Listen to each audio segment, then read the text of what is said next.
नमस्कार मैत्रिणींनो, लग्नानंतर होईलच की प्रेम ह्या मालिकेमध्ये आता पारची अवस्था फार बिकट झाली बरं का.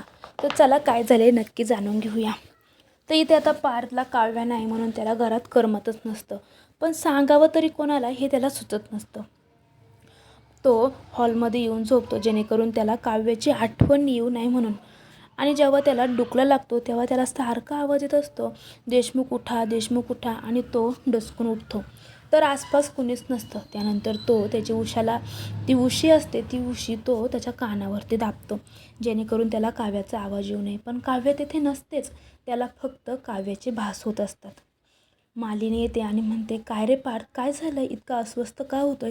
आता मालिनीला सगळं काही कळत असतं की पार्थला कशाचा त्रास होतोय. मालिनीचे सुद्धा क्षणभर डोळे भरून येतात, पार्थचेही डोळे भरून येतात.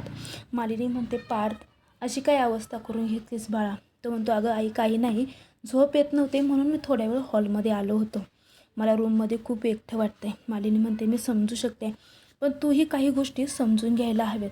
पार्थ म्हणतो, झालं ते झालं, मला आता काहीही समजून घ्यायचं नाही आहे. आणि तो म्हणतो, आई मी जातो बेडरूममध्ये झोपायला.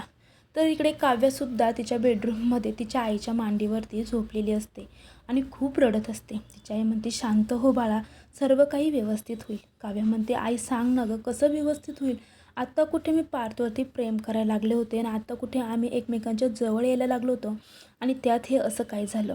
तेवढ्यात काव्याचा फोन वाजतो आणि काव्य पटकन उठते आणि फोन बघते. तिला वाटतं पार्थचाच काही मेसेज वगैरे आला आहे का. तर बरोबर तिच्या मोबाईलमध्ये 12 वाजलेले असतात.